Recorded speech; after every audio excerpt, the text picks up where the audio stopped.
So next one is typing of myeloid and lymphoid, or myeloblast and lymphoblast. Okay, and this is special for acute leukemia, when you need to know what type of the acute leukemia you're having. Because normally if you do a blood smear and you see a blast, you're not able to tell it, like just on a smear, if it's a myeloblast or lymphoblast, or in terms of lymphoblast, if it's a B or T lymphoblast. Okay, so what do we do is, of course, immunophenotyping.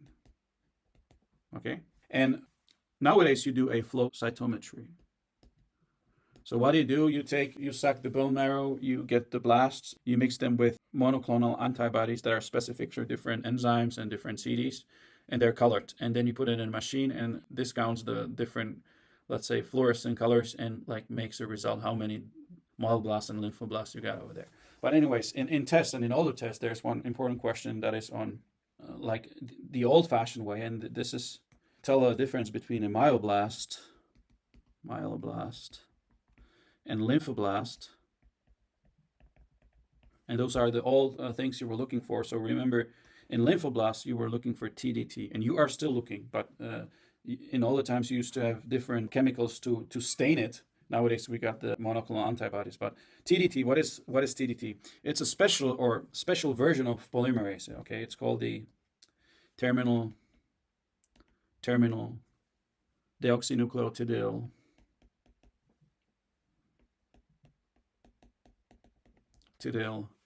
transferase. Okay, so TdT. And it's very important enzyme during the VDJ recombination. Okay, it's like a not full polymerase, but you can take it as a polymerase. And this is enzyme that is present only in lymphoblasts. It's not present in lymphocytes. Okay, it's only in lymphoblasts. Okay, and of course it's not present in the myeloid lineage. So in older times, and this is in the tests, all international tests and USMLE tests, you should know that TdT is specific for lymphoblasts. Okay. In contrast to that, myeloblasts. Well, guess what we look for, and what do we stain it for, or we used to stain it for? Well, it's the myeloperoxidase. Okay, so over here, it's the myeloperoxidase positive. So typically, you would stain it for myeloperoxidase. This is a myeloblast, and watch out, depends what chemical you use. Again, sometimes it's brown, and sometimes it's blue. What you will see over there, typically in blood smear, the myeloperoxidase can crystallize. And that's a rod. You would see a rod in the microscope, and it's the Auer rod. And that is so characteristic for myeloblast. Okay, so remember, TdT typical for lymphoblast. For myeloblast, it's the Auer rod or myeloperoxidase. Okay, so if you would find many blasts in the bone marrow and you would stain it, and then you would see Auer rods, you would say it's a myeloblastic leukemia. If it stains for TdT, you would say it's a lymphoblastic leukemia in the older times. Of course, nowadays, as I said, we have the monoclonal antibody, so we can pretty much expand it, and we can also easily tell if it's a T or B line. So over here, I'm going to still deepen the differences in when we're using the CD typing. Okay, so if you put it in the flow cytometry and you got the antibodies over there, of course you're going to have antibody also for myeloperoxidase. Okay, and in terms of if I'm going to go the myeloid line or myeloblast, so then what are the positive CDs? Well, of course, then it's going to be also positive. Remember, CD13, CD33, and CD117. Okay, so the machine will look for these CDs to find and to type it as a myeloblast. In terms of T and B lymphoblast, so in terms of B lymphoblast or T lymphoblast, so in B lymphoblast, it's of course in both of them, it's going to be TdT. They're going to be TdT positive. That's general, but then if we want to be more specific with the CDs, so with CD, the B lymphoblast is positive for CD19, CD20, CD22, and CD10. And if it's a T lymphoblast, it's going to be CD2, CD3, CD5, and CD7. But there are more, of course, but I'm picking up some of them, the most important one. what you should understand, of course, now basically if the neoplasm like goes haywire and whatever, typically they can swap the CDs, like the T and B lines they can change. And also you can have shifts, and sometimes even the leukemia can swap to, like the ALL can swap to AML. It's rare, but it happens. So then they express different CDs, okay? Yeah, but we're going to talk about that later in the lymphoproliferative diseases. Okay, so that was a comment on phenotyping, and still three more points. So another point is, and this is a very important point, this point is about the class mutations. Okay, so, and we got, of course, there now it's expanding, but still I would stress two special types of mutations. We got a class 1 mutation and class 2 mutations.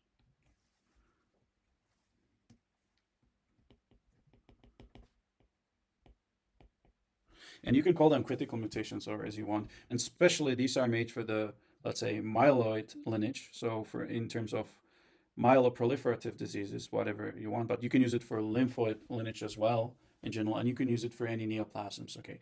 But also we got a class 3 mutations already, which is about splicing, whatever, but still, that you get the main idea. Let's talk about only class 1 and class 2 mutations. And these mutations, you can call them also class 1 like gain of function and class 2 like loss of function, okay?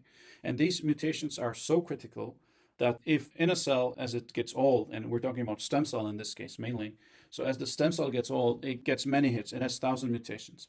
And if one of the mutation is one of these critical mutation, it will start to proliferate without any control. So if it's a class 1 mutation, there's an increased proliferation of cells. And you can, this theory or whatever, this model you can use for basically any kind of tumor, okay, solid tumors, but it is very well used in hematological neoplasms, okay, especially in hematological neoplasm, especially in the myeloid lineage. But anyways, you can use it basically in general for anything. Okay, if it's a class 2 mutation, so again, if the stem cell has all kinds of mutations, many hundreds, and there's one of the class 2 mutations, what you should expect is a maturation block. Okay, so maturation block. So the lineage will stop over there. So it will stop in some kind of blast. The cell in this clone won't mature fully. Okay, so you won't get develop erythrocytes or neutrophils. It will stay in a somewhere in the form of blast or whatever, let's say progenitor. Okay, so it's a maturation block. But if there is not the class 1 mutation, they won't multiply so much. They will multiply maybe more, but it won't be like exaggerated proliferation. Okay, so typically these cells will be dysplastic. So you're going to have lots of dysplastic cells, not mature cells. So immature, you can say those are immature cells. So if there is a class 2 mutation, you will rather have immature cells, but more, but not like extremely much. If there is a class 1 mutation only, not class 2, you should rather expect mature cells or really like almost mature, and there's going to be lots of them, okay? So this is a general principle, class 1 and class 2 mutations, okay? Gain of function, class 1, loss of function, class 2. And we're going to talk more about it very soon, okay? So remember just this general concept. And you can apply it for any neoplasm as you want, but mainly it's used in hematology. Okay, so 6. 6th point is about clonal expansion. And for the neoplasms, of course, for any neoplasms, solid or hematological or whatever, it's about bad malignant kind of clonal expansion. If we talk about malignant tumors, okay? So today we're talking about clonal expansion and next time as well. And those are neoplasms, of course. But remember, in blood, there are some also harmful clonal expansions, but they don't cause neoplasms. They're not neoplasms because they don't make metastasis, and then they're just clonal expansions, okay? So they don't form metastasis, they're clonal expansion. But they're also harmful to your body. And remember, in terms of blood, those are autoimmune diseases, okay? So autoimmunity is also about clonal expansion, okay? So just a comment. And last point. We won't talk about autoimmunity today or next time, but just don't forget.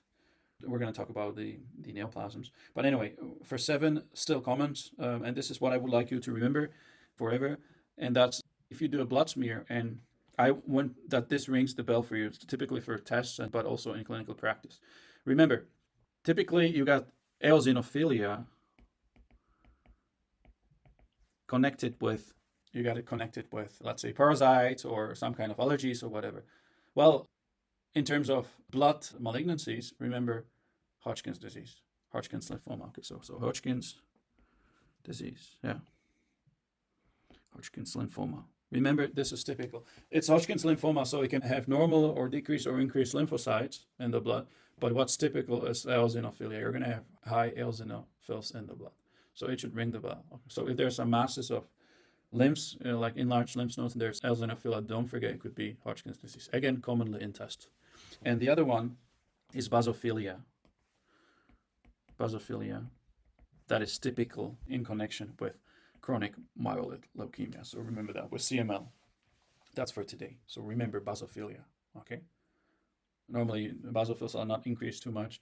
Again, if they're going to be increased neutrophils in this case, because it's CML and typically it's chronic, remember I told you, so you should expect it's going to be high. They're going to function in a way.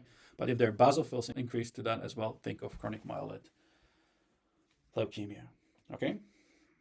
So any questions on this? Okay, let's get farther. Okay?